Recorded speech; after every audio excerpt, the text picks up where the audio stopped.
दुख बड़ो पदार्थ जो कोई जाने ए, ताथे सुख को छोड़ के ले सके सो ले। प्राणेश्वर अक्षरातीत की ये ब्रह्मवाणी एक बहुत विचित्र बात कह रही है कि संसार में दुख सबसे बड़ी चीज है। क्यों कि दुख से पीवजी मिलसी सुखे न मिलिया कोई, अपने धनी का मिलना सो तो दुख ही से हो। लेकिन संसार की तो विचित्र हालत है। कोई भी मंदिर जाता है, मस्जिद जाता है, गिरजाघर गुरुद्वारे जाता है तो परमात्मा से क्या प्रार्थना करता है? हे परमात्मा मुझे सुख दो। हर प्राणी सुख की कामना करता है। यदि परमात्मा सुख को न दे तो उसे भी आस्था टूट जाती है कि परमात्मा नाम की कोई चीज नहीं है। किंतु जिसको वो सुख समझता है वास्तव में वो सुख नहीं है। सुख किसको कहते हैं? जो अंतःकरण को अच्छा लगे, हमारे मन को जो अच्छा लगता है वो सुख है। आनंद कुछ अलग है। आनंद क्या है? अखंड है। माया के इस जगत में हमारा मन जिस चीज को पसंद कर रहा है वही हमारे लिए सुखकारी लगता है। संसार क्या चाहता है? संसार में कोई भी बूढ़ा नहीं होना चाहता, कोई मरना नहीं चाहता, कोई दुखी नहीं होना चाहता, कोई रोगी नहीं होना चाहता। लेकिन ये सब होता है और ये दुख का कारण है। मनुष्य क्या चाहता है? अत्यधिक धन मिल जाए, अच्छे वैभव विलास हो, महलों की तरह हमारा घर हो, बैंक बैलेंस करोड़ों का हो, अच्छे वाहन हो, खाना पीना अच्छा हो। यही तो सुख कहलाता है। प्राणनाथ जी का कथन है कि यदि इन सुखों की बाढ़ लग जाती है और प्रीतम के विरह का दुख नहीं मिलता है तो माया का एक बहुत बड़ा बंधन खड़ा हो जाता है। सुखों की तृष्णा मनुष्य को पुनर्जन्म के लिए विवश करती है। और यदि विरह का दुख हो गया तभी तो कहा है, दुख से पीवजी मिलसी सुखे न मिलिया कोई। यदि आपको विरह का दुख नहीं हुआ, विरह के दुख होने का तात्पर्य क्या है?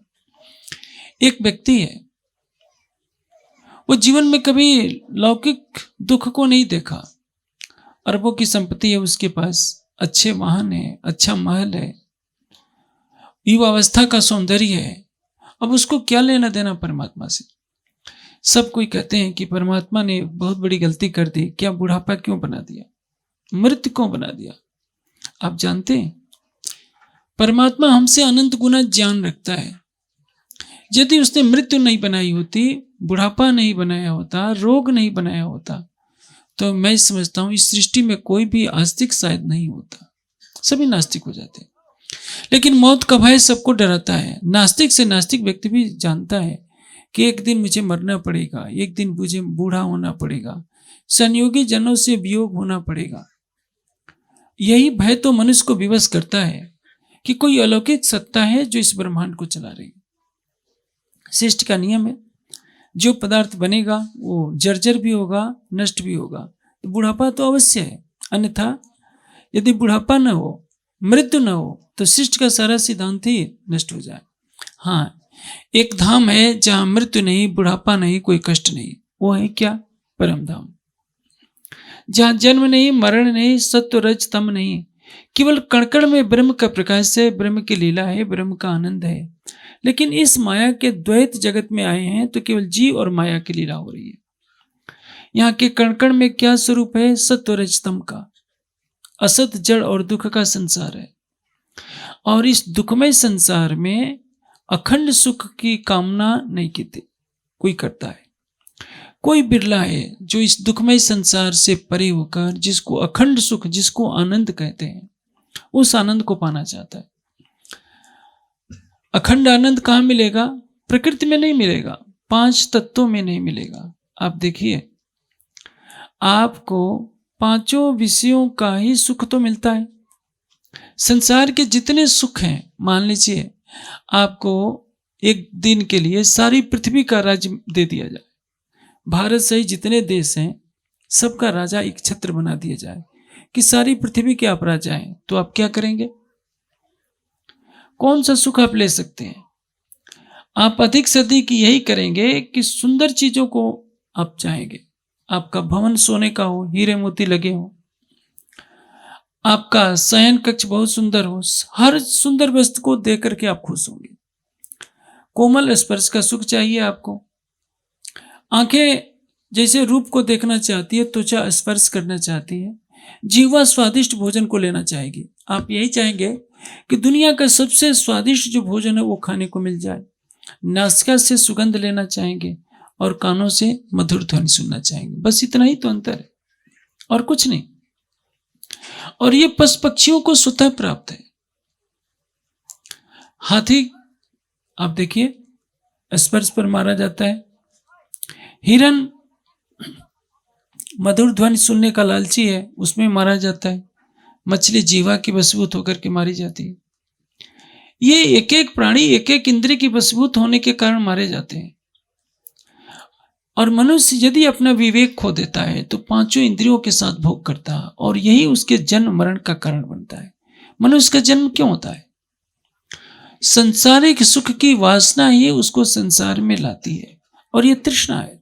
जैसे रेगिस्तान में कोई हिरन प्यासा रह जाए, जिधर देखता है उधर बालू ही बालू देखती है पास में। जब उसकी नज़र दूर जाती है तो उसको दिखाई पड़ता है कि वहाँ पानी का तालाब है। वहाँ भाग करके जाता है तो वहाँ भी बालू ही बालू दिखती है, पानी की एक बूंद नहीं मिलती और वो प्यास से तड़प तड़प करके प्राण छोड़ देता है। इसी को क्या कहते हैं? मृग तृष्णा का जल। सांसारिक सुखों में भी यही मृग तृष्णा है। जिन सुखों के पीछे भागते भागते मनुष्य अपनी आयु को खो देता है। और देखिए मनुष्य जीवन क्या है? 12 घंटे का दिन होता है, 12 घंटे की रात होती है। औसतन हम 6 घंटा सोते हैं, 6 घंटे भी सोते हैं। हमारी उम्र 100 वर्ष हुई तो हमने जीवन के 25 वर्ष सोने में गंवा दिया। 15 वर्ष तक हमें कुछ पता नहीं होता कि परमात्मा कौन है, कहाँ है, कैसा है। 40 वर्ष ऐसे खो दिए। 25 साल की अवस्था तक हमारा विवाह होता है, 25 साल उसमें गुजर जाते हैं, 65 साल इसमें गुजर जाते हैं गृहस्थ जीवन को भरण पोषण करने में, अर्थोपार्जन करने में। अब बच्चे कितने? केवल 35 साल। 35 साल में यदि कोई सत्य विवेक दे दे कि कहाँ है परमात्मा, कैसा है परमात्मा, कौन है परमात्मा, हम कौन हैं, आए कहाँ से हैं, शरीर और संसार को छोड़ने के बाद हमें जाना कहाँ है, यदि इन प्रश्नों का समाधान नहीं हुआ तो मनुष्य क्या करता है? यदि उसको ये कोई बताने वाला नहीं है कि अखंड सुख कहाँ है, तो अखंड सुख वो माया में खोजता है। माया में सुख कहाँ खोजता है? आप हांगकांग में जाकर देखिए, जानते हैं वहां क्या खाया जाता है? 5 स्टार होटलों में गर्भ के बच्चे को भी परोसा जाता है और मनुष्य अपनी जीवा के लिए खाता है। पूछा जाए क्यों खा रहे हो, कहेगा कि स्वाद के लिए खा रहे हैं।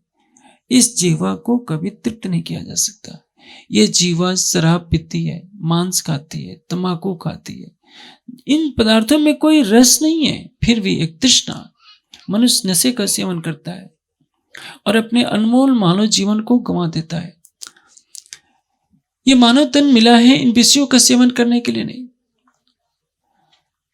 कोई व्यक्ति शराब पीता है, उससे पूछिए क्या तुम्हें शांति मिल गई? नहीं। मरते समय भी वो कहेगा कि एक बार और पिला दो। एक बार और की आदत कभी नहीं छूटती, चाहे शराबी हो, मांसाहारी हो, नशेड़ी हो। और विषयों का सुख भी यही कहता है, एक बार और देख लेते हैं फिर बाद में नहीं करेंगे। लेकिन जिसका दृढ़ संकल्प नहीं, वो इन्हीं में फंसा रहता है। इससे वाणी क्या कहती है? रे हो दुनिया बावरी, खोवत जन्म गवार, मध्य माती माया की चाकी, सुनत नहीं पुकार। ये दुनिया के बावरी, पागल है। किसके पीछे? विषय सुखों के पीछे। और विषयों में सुख शांति नहीं। शांति कहाँ मिलेगी? यदि आप सच्चिदानंद परब्रह्म का ज्ञान प्राप्त कर लेते हैं, उसका साक्षात्कार कर लेते हैं, तो आपको अपनी आत्मा के हृदय में अनंत सुखों का भंडार मिलेगा। विषयों में शांति नहीं है। पहले तो जैसे एक कोई पक्षी है, अपनी चोंच में मांस का टुकड़ा लेकर जाता है तो कई पक्षी उस पर टूट पड़ते हैं। उसी तरह से संसार में संभव नहीं है कि किसी व्यक्ति को सारी पृथ्वी का सुख मिल जाए। सारी पृथ्वी का सुख भी परमात्मा की एक झलक के सामने करोड़वां अंश भी नहीं होता है। यदि एक पल के लिए आपको परमात्मा के स्वरूप की झलक मिल जाए तो उसके सामने 100 वर्षों तक आपको सारी पृथ्वी का चक्रवर्ती राज मिले, 100 वर्षों तक आपको बुढ़ापा ना आए, 100 वर्षों तक कोई रोग ना हो, 100 वर्षों तक आपके परिवार में किसी का देहांत ना हो, तो भी परम धाम के या परमात्मा के साक्षात्कार के करोड़वां का भी करोड़वां अंश, अरबवां खरबवां अंश भी उसके बराबरी में नहीं आ सकता है। लेकिन मनुष्य को विश्वास नहीं होता, क्योंकि वो कहेगा कि परमात्मा को किसने देखा है? हमारे सामने तो हीरे मोतियों का महल दिख रहा है, यही तो सब कुछ है। लेकिन आप जानते हैं कि जो दिखाई दे रहा है वो नश्वर है, वो तो स्वप्न के समान है। ये दहकता हुआ सूरज कभी नहीं था, आज है। एक समय ऐसा आएगा जब ये भी शीतल हो जाएगा। ये पृथ्वी नहीं रहेगी, सूर्य नहीं, आकाश नहीं, कुछ भी नहीं रहेगा, क्योंकि ये सृष्टि पहले नहीं थी, आज है, भविष्य में नहीं रहेगी। जिसके विवेक चक्षु खुल जाते हैं वो क्या चाहता है कि मुझे अखंड आनंद मिले, शाश्वत प्रेम, शाश्वत शांति, शाश्वत आनंद मिले। और कहाँ मिलेगा? ब्रह्म ज्ञान से, ब्रह्म के साक्षात्कार से, जो सच्चिदानंद परमात्मा है। इसलिए व्यास जी ने क्या कहा है? तृष्णा क्षयात न रहते षोडशी कलाम।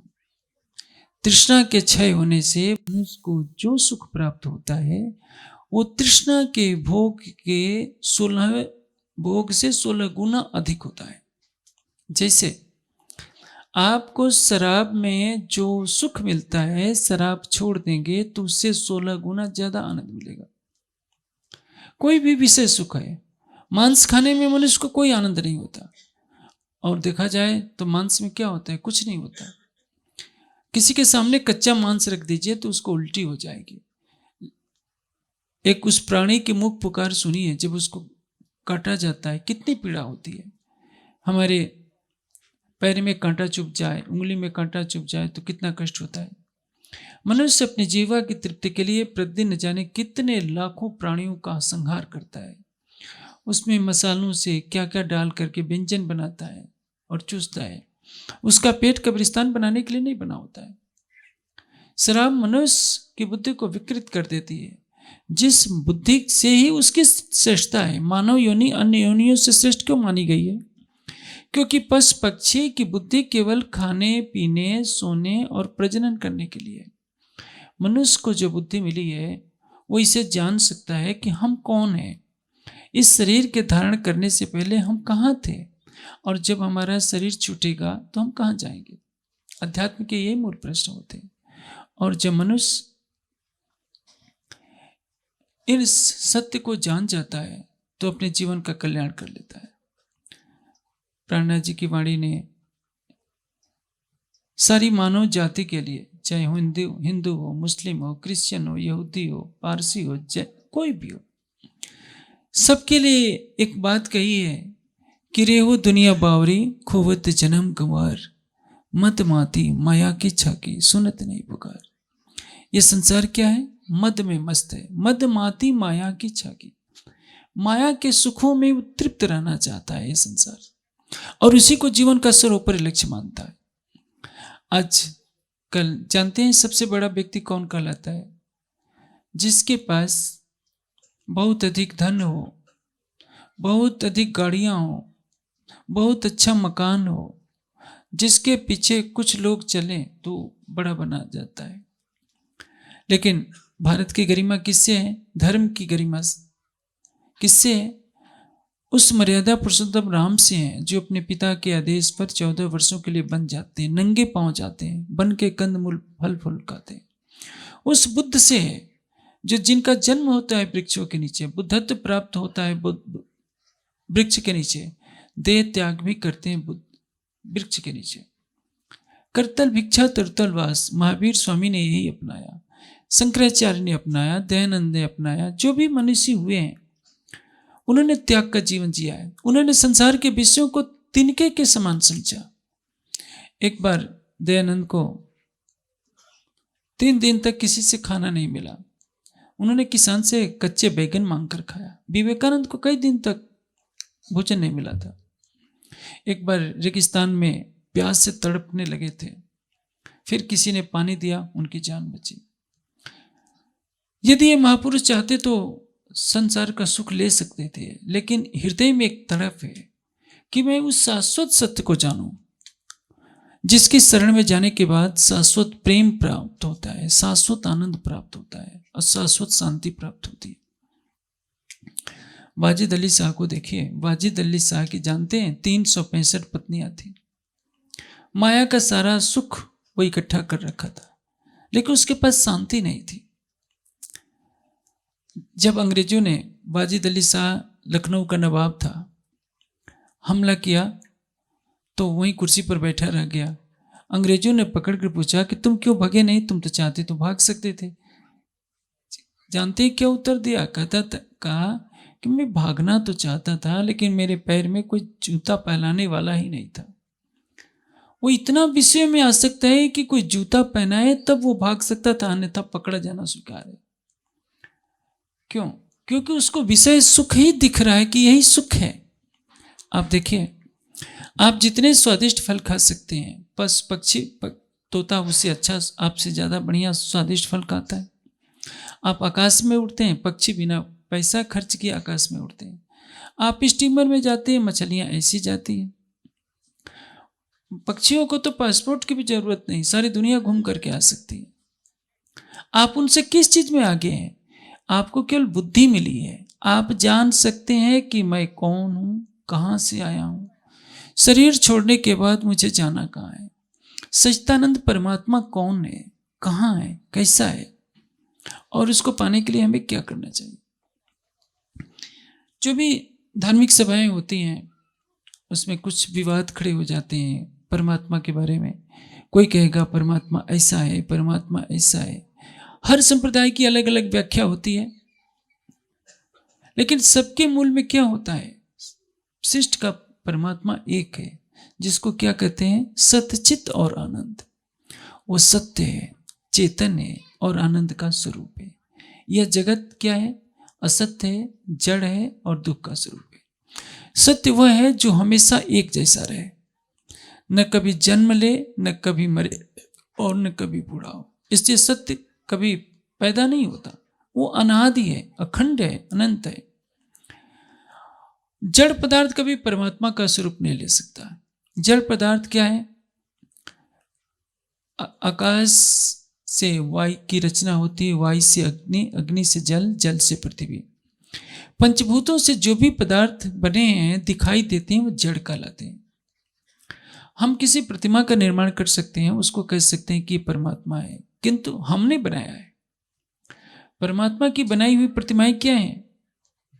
चेतन जितने प्राणी हैं सभी परमात्मा की बनाई हुई प्रतिमाएं हैं।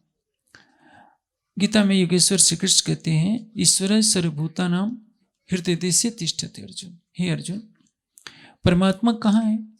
सबके हृदय मंदिर में परमात्मा है। हम सभी प्राणियों की चेतना के अंदर, सभी प्राणियों के हृदय में उस सर्वशक्तिमान परमात्मा की छवि देखें। ये गीता का तत्व ज्ञान का कहलाता है। वेद ने क्या कहा? तत्र का मोह का शोका यो एकत्वम अनुपश्यत। सब में एकत्व को हम देखें। एकत्व को देखने का तात्पर्य क्या है? सब में एक चेतना को देखें। आदि शंकराचार्य जीव ब्रह्म की एकता का ज्ञान लेकर भारत में भ्रमण कर रहे थे। काशी में उनके सामने एक चंडाल आ गया।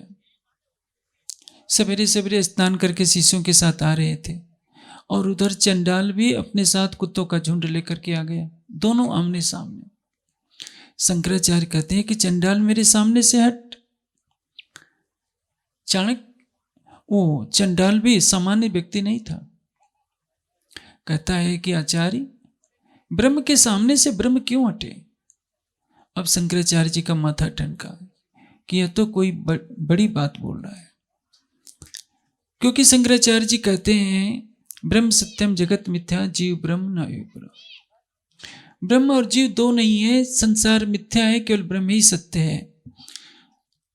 चाणक्य वो चंडाल कहता है कि आचार्य, गंगा जल में भी सूर्य का प्रतिबिंब पड़ता है और गंदे नाले में भी सूर्य का प्रतिबिंब पड़ता है, तो सूर्य में दोष कहां से आ गया? उसके कहने का आशय क्या है? मेरा शरीर गंदे नाले की तरह अपवित्र है, क्योंकि मैं निम्न कुल का दिखाई दे रहा हूं आपको, और आपका ब्राह्मण का शरीर है, तो आपका शरीर गंगा के जल के समान पवित्र दिखाई दे रहा है। मेरे हृदय में भी वही चेतना है और आपके अंदर भी वही चेतना है।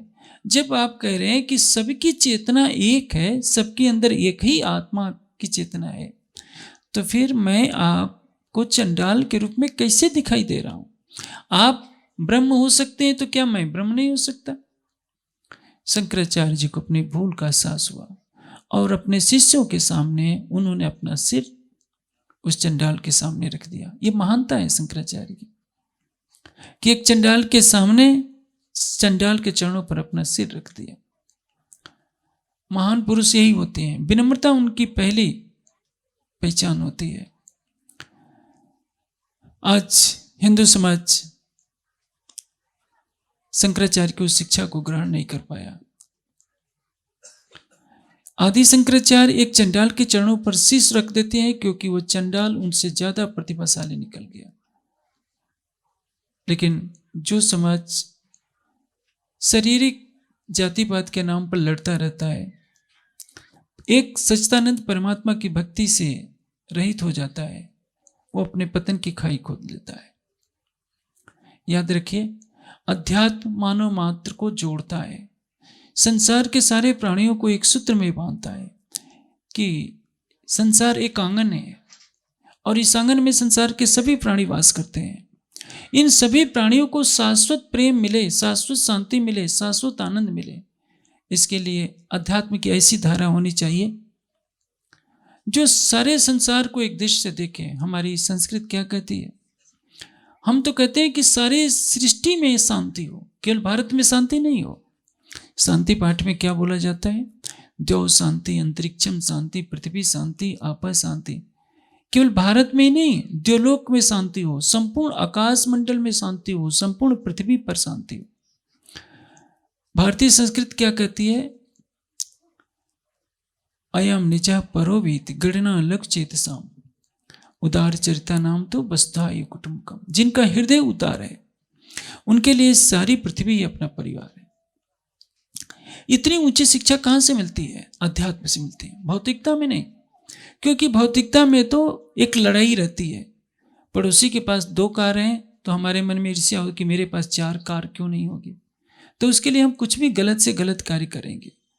तो हम पड़ोसी से ईर्ष्या करते हैं कि उसके पास इतना धन आ गया, इतनी प्रतिष्ठा होगी। लेकिन अध्यात्म क्या कहता है? अध्यात्म कहता है कि नहीं, ये सब कुछ नश्वर है, केवल सच्चिदानंद परब्रह्म के चरणों में ही प्रेम हो। और जो परमात्मा से प्रेम करने लगता है, उसका मन संसार से अलग हो जाता है। तो उसको क्या कहते हैं कि इनको तो आत्म रोग लग गया है। प्राणनाथ जी की वाणी क्या कहती है? सकेरी आत्म रोग बुरो लगियो, या को दारू न मिले अभी तभी। आत्म रोग क्या है? जब संसार अच्छा न लगे।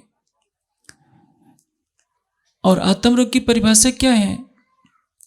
आत्म रोग कसो कहिए जिन पीठ दई पर आत्म, ए रोग क्यों ए ना मिटे, जो लो देखे ना मुख ब्रह्म। आत्म रोग किसको कहते हैं? जब हीरे मोती के महल भी श्मशान की तरह लगने लगे, जब लगने लगे कि ये दहकता हुआ यौवन भी एक दिन वृद्धावस्था में बदल जाएगा। राजकुमार सिद्धार्थ को देखिए, 28 वर्ष की अवस्था है, गृह का त्याग कर देते हैं। यशोधरा जैसी विश्व सुंदरी है उनके पास, राहुल छोटा सा बालक है, सुंदर महल में रहते हैं, सब कुछ सुख है उनके पास। लेकिन एक हृदय में आग जल रही है कि नहीं, ये महल भी नष्ट हो जाएगा, मेरी यशोधरा जैसी विश्व सुंदरी भी बूढ़ी हो जाएगी, मैं भी बूढ़ा हो जाऊंगा, मैं भी मर जाऊंगा, तो मुझे ये बंधन क्यों रखने हैं? ये विवेक किसी किसी के अंदर पैदा होता है। देवचंद जी के अंदर विवेक पैदा होता है, क्योंकि परमधाम की परब्रह्म की हलादनी शक्ति है। जब भया बरस से 11वां, तब मन उपजो ये विचार, मैं कौन, कहाँ से आया, कहाँ है मेरा बर्तान। संसार का एक सामान्य प्राणी क्या जानता है? वो तो चार्वाक के इस कथन को याद रख लेता है कि यावत जीवेत सुखम जीवेत ऋणम कृत्वा घृतम पीवेत। जब तक जीवो सुख से जीवो, कर्ज लेकर भी घी खाओ, क्योंकि शरीर दोबारा मिलने वाला नहीं है। यही तो आज की संस्कृत कह रही है। पश्चिमवादी संस्कृति में यही सिखाया जाता है कि शरीर दोबारा थोड़े मिलेगा। वो बेचारे तो यही सोचते हैं कि मरने के बाद कब्र में ही रहना पड़ेगा। ऐसा नहीं है। चेतना का नाश नहीं होता, नाश शरीर का होता है। तथा देहांतर प्राप्ति, शरीर का जन्म होता है, बार बार शरीर जन्मता है, शरीर मरता है। जो हमारी चेतना है, नयनम छिंदन्ति शास्त्राणि, इसको किसी शस्त्र से काटा नहीं जा सकता, इसको सूर्य का ताप जला नहीं सकता। और ये विभिन्न तनों में ये चेतना गुजरती जाती है, सुख दुख का द्वंद्व देखती है। इसलिए आत्म रोग का सो कहिए, जिन पीठ दई पर आत्म। आत्मा अपने मूल स्वरूप से विमुख हो गई है, संसार को देख रही है। जब उसके अंदर विवेक जागृत होता है तो संसार को देखना छोड़कर अपने मूल स्वरूप की तरफ मुड़ना चाहती है। इसको कहते हैं आत्म रोग। और यदि लक्ष्य को प्राप्त कर लेती है तभी कह सकते हैं कि अब इनका आत्मिक रोग मिट गया, अब इन्होंने अखंड में अपना स्थान बना लिया। इस अखंड की शांति इनके पास है, अन्यथा क्या है? कपिल जी कहते हैं कि संसार में कोई भी कहीं भी सुखी नहीं है। आप जानते हैं सुख कहाँ से मिलता है? हमारे मन के अनुकूल जो कुछ है वो सुख है। जैसे मछली को पानी से निकाल दीजिए तो तड़पने लगती है, हमको पानी में डुबो दीजिए तो हम तड़पने लगते हैं। मेढक ऐसा है, पानी में रखिए बाहर रखिए, दोनों अवस्थाओं में सम रहता है। हम जो चाहते हैं, एक राजा क्या चाहता है? उसके पास राज सत्ता हो, बहुत अधिक वैभव हो। सन्यासी क्या चाहता है? मिले मिलाए राज्य को भी ठोकर मार करके सन्यास ले लेता है। भर्तृहरि क्या है? पूरे भारत के सम्राट हैं, चंद्रगुप्त विक्रमादित्य के बड़े भ्राता हैं। उनका विवेक जागृत होता है। एक पल में जिस पिंगला रानी के मुंह में कई जन्मों से चले आ रहे थे, एक पल में त्याग देते हैं, भिक्षा पत्र उठा लेते हैं, घर घर भिक्षा मांगते हैं, गुफा में चले जाते हैं। एक चक्रवर्ती राजा को जो हिमालय से लेकर दक्षिण भारत तक, उधर सिंध से लेकर आसाम तक का चक्रवर्ती राज्य कर रहा हो, वो घर घर जौ के सत्तू जो भिक्षा में मिला होता है उस पर गुजारा कर रहा है। उसको क्या आवश्यकता थी सब कुछ छोड़ने की? नहीं। एक सामान्य व्यक्ति जिस धन के आकर्षण के पीछे पागल रहता है, आप देखिए, किसी को कहिए, एक मजदूर को कहिए जो प्रतिदिन 400-500 रुपया कमाता है, धूप में काम करता है, फावड़ा चलाता है या ठेले पर सब्जी बेचता है, उसको कहिए कि तुझको हम 5,000 रुपये देंगे, 500 रुपये नहीं, 5,000, और तुम्हें कुछ नहीं करना है, तुम्हें एक ऐसे कमरे में, वातानुकूलित कमरे में बैठ करके केवल ध्यान करना होगा। कह देगा कि नहीं, मुझे 500 ही दीजिए, मेरे से ये 8 घंटे का 4 घंटे भी नहीं होगा, क्योंकि उसका मन नहीं है उधर की तरफ। और यदि किसी को विवेक लग गया, बुद्ध को देखिए, वृक्ष के नीचे बैठे हैं, धूप सह रहे हैं, शीत सह रहे हैं, वर्षा का कष्ट झेल रहे हैं। हर सन्यासी को झेलना पड़ता है जो वास्तव में सन्यासी होता है।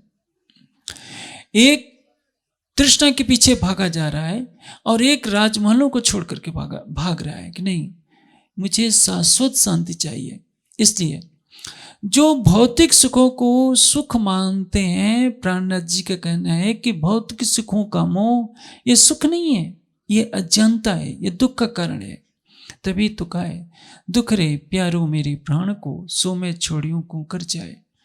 अब देखिए, हिंदू समाज काफी कुछ स्वार्थी हो चुका है। वो तिरुपति मंदिर क्यों जाएगा? वहां उसको स्वार्थ लगता है कि मैं भगवान के नाम पर चढ़ा दूंगा तो दूना मिल जाएगा, निस्वार्थ भाव से नहीं जाता। वैष्णो माता के दर्शन करने क्यों जाएगा? कि उसको कुछ स्वार्थ लगता है। गीता कहती है कि ईश्वरेश्वर भूतानाम हृदय से तिष्ठति अर्जुन, परमात्मा तुम्हारे हृदय मंदिर में है, हिंदू कहेगा कि कहाँ होगा कृष्ण जी ने, हमें तो नहीं मानना है, हमें तो साईं बाबा के चरणों में जाने से कुछ मिल जाता है तो हम उनको भी मत्था टेक लेंगे। शनि ग्रह के पास जाने से कुछ मिल जाएगा, उस पर भी मत्था टेक लेंगे। कहीं से भी मिल जाए, हमें कुछ चाहिए, लेकिन क्या चाहिए? आध्यात्मिक ज्ञान कौन देगा? केवल परमात्मा की शरण में मिलेगा। उपनिषदों ने क्या कहा? तम आत्मस्थम ये अनुपसंति धीरा तेसाम शांति शाश्वतम न इतरेसाम। अपनी आत्मा में स्थित होकर जिन्होंने उस सच्चिदानंद परमात्मा का साक्षात्कार किया है, केवल उन्हीं के पास अखंड शांति है, अखंड प्रेम है, अखंड आनंद है। यदि आपने अपनी आत्मा में स्थित होकर उस परमात्मा का साक्षात्कार नहीं किया, जिसकी एक संकेत मात्र से हमारी पृथ्वी जैसी करोड़ों पृथ्वियों की सृष्टि बनती है, लय को प्राप्त हो जाती है, उस सर्वशक्तिमान परमात्मा से प्रेम न करके, उसकी शरण में न जाकर, यदि हम तृष्णाओं की कल्पना करते हैं कि अमुक जगह जाने पर ये मिल जाएगा, ये मिल जाएगा, तो वो धन संपदा हमारे पास कितने समय तक रहेगी? मान लीजिए आपने किसी मंदिर में जाकर 1 करोड़ चढ़ाया, आपको 2 करोड़ मिल जाएगा, तो 2 करोड़ तो धन है। क्या आपको शाश्वत शांति मिल गई? शाश्वत शांति कहाँ मिलेगी? जब अनंत ब्रह्मांडों के रचनाकार, अनंत ब्रह्मांडों के प्रलय करने वाले, अनंत प्राणियों के स्वामी एक सच्चिदानंद परमात्मा से आपका प्रेम हो जाए। वह परमात्मा जो सर्वशक्तिमान है, सकल गुण निधान है, सबकी आत्मा का प्रीतम है, उसका बोध, उसका ज्ञान, उससे प्रेम हमारे जीव को इस भवसागर से पार करेगा। और यदि हम ऐसा नहीं कर सकते तो क्या होगा? तृष्णाएं तो हमें लुभाती रहेंगी, और यही तृष्णाएं हमारे दुखों का कारण है। भगवान बुद्ध को देखिए, महावीर स्वामी को देखिए, या जितने ऋषि मुनि हुए जिन्होंने वेदों का चिंतन किया, समाधि अवस्था में उस परम सत्य को देखा, उपनिषदों की रचना की, दर्शन शास्त्रों की रचना की, उनका क्या कहना है? कुत्रापि कोअपि न सुखी। संसार में कोई भी कहीं भी सुखी नहीं है। मनुष्य जिसको सुख समझ रहा है वो सुख नहीं है। एक बार याज्ञवल्क्य ऋषि संन्यास लेने लगे। उनकी 2 पत्नियां थी। उन्होंने दोनों को बुलाया और कहा कि देखो, जो भी आश्रम में संपदा है इसको बांट लो। मैं चाहता हूं कि मेरे संन्यास लेने के बाद तुम दोनों में कोई विवाद न हो। उनकी एक पत्नी का नाम था मैत्रेयी। मैत्रेयी पूछती है कि पतिदेव, यह बताइए, आप इतनी सुखी गृहस्थी को छोड़कर आप संन्यास ले रहे हैं, हमें छोड़कर जा रहे हैं, सारी संपदा छोड़कर जा रहे हैं, तो क्या इससे भी अधिक सुख उस संन्यास में मिलने वाला है? जिस धन संपदा के लिए मनुष्य इतना प्रयत्नशील रहता है, आप सबको छोड़ रहे हैं, तो मुझे लगता है कि कुछ ज्यादा पाने की चाहत में आप जा रहे हैं। याज्ञवल्क्य कहते हैं कि हाँ, ये जो कुछ संसार में सुख दिखाई दे रहा है, ये सुख नहीं है, ये बंधन का कारण है, अज्ञान है। मैं ये नहीं कहता हूं कि आप अपने घरों में आग लगा दीजिए कि ये तो बंधन का कारण है। आप के पास जो संपदा है, ऐश्वर्य है, उसमें निष्काम भाव बने रहे, अनासक्त भाव से हो जाइए। राजा जनक सिंहासन पर बैठे हैं, उनको सिंहासन से कोई मोह नहीं है, कर्तव्य कर रहे हैं। महाराजा छत्रसाल प्राणनाथ जी की शरण में आते हैं। केसर भाई जामनगर से चलकर आती है, देखती है कि महाराजा छत्रसाल जी तो नृत्य देख रहे हैं। केसर भाई 16 साल की अवस्था की है, बहुत अधिक सुंदर है, लेकिन जानते हैं इतनी विरक्त है कि पूरे शरीर को नग्न रखी है। उसका कहना है कि जब मनुष्य पैदा होता है तो नंगा ही पैदा होता है, मैं इस शरीर को क्यों ढकूं? उसको संसार की किसी तृष्णा से मोह नहीं है। और ज्ञान लेने किससे गई है? उस महाराजा छत्रसाल से जो सिंहासन पर बैठे हैं। केसर भाई ने अपनी नाक पकड़ ली कि ये तो नाक तक माया में डूबे हैं, भला मुझको ब्रह्म ज्ञान क्या देंगे। महाराजा छत्रसाल जी उनका आशा समझ गए। उन्होंने पैर के अंगूठे को पकड़ा, यह दर्शाया कि मैंने माया को अपने पैरों के नीचे दबा रखा है। माया पैरों के नीचे दबी हुई है, माया मेरे ऊपर हावी नहीं है। ऐसा क्यों कहा? क्योंकि महाराजा छत्रसाल कहलाने के लिए श्री जी के आदेश से सिंहासन पर बैठे हैं। सिंहासन से उनको कोई भी मोह नहीं है। लेकिन ये कैसे संभव हो सका? एक राजा सिंहासन पर बैठा है, सिंहासन के लिए तो तलवार चलाता है, कितने प्राणियों का वध करता है, और ये कहा जाए कि राजा को सिंहासन से मोह नहीं है, तो सचमुच मोह नहीं है। क्योंकि उनके हृदय में ब्रह्म ज्ञान का सूरज चमक रहा है, उनके हृदय में अपार शांति है, क्योंकि उनकी दृष्टि परम धाम की तरफ है, उनकी दृष्टि उस सच्चिदानंद परब्रह्म के स्वरूप की तरफ है, जिसको जानने के बाद कुछ जानना शेष नहीं रहता, जिसको पाने के बाद कुछ पाना शेष नहीं रह जाता। हम इस संसार में कितने भी भौतिक विद्याएं ग्रहण कर लें, कितने भी वैभव एकत्रित कर लें, किंतु जब तक हमें परम सत्य का साक्षात्कार नहीं होता, प्रीतम से मिलन नहीं होता, दुख से पीवजी मिल से सुखे न मिलिया कोई, अपने धनी का मिलना सो तो दुख ऐसे हो। ये विरह का दुख होना चाहिए। हमारा हृदय तड़पे तो कि जिन सुखों में हम बंधे हुए हैं, ये सुख हमें शाश्वत शांति नहीं दे सके। गीता में योगेश्वर श्री कृष्ण क्या कहते हैं कि हे अर्जुन, पुरुष से पर पार्थ, वह जो परमात्मा है, क्षर अक्षर से परे उत्तम पुरुष है, सबसे परे है, सारी सृष्टि नारायण के संकल्प से प्रकट हुई है, नारायण से भी परे निराकार है, निराकार से भी परे अक्षर है, वेद मंडल, जिसको वेद में चतुष्पाद विभूति कहते हैं, और उस अक्षर से भी परे वो अक्षरातीत है। उस अक्षरातीत सच्चिदानंद परब्रह्म को पाने के लिए क्या करना पड़ेगा? पुरुष स परः पार्थ भक्त्या लभ्य तु अनन्यया। अनन्य परा प्रेम लक्षणा भक्ति चाहिए। अनन्य परा प्रेम लक्षणा भक्ति किसको कहते हैं? जैसे गोपियों को देखिए, एक आराध्य थे कृष्ण। जिस तरह से पतिव्रता का एक ही पति होता है, सीता का एक ही पति केवल राम, सावित्री का एक ही पति केवल सत्यवान, भवानी का एक ही पति केवल शिव। कुछ भी हो जाए, संसार का सारा वैभव वो पैरों से ठोकर मार सकती हैं सतियां, किंतु ये तो शरीर के पति है। सबकी आत्मा का पति कौन होता है? केवल एक परमात्मा, जिसके लिए वेद में क्या कहा?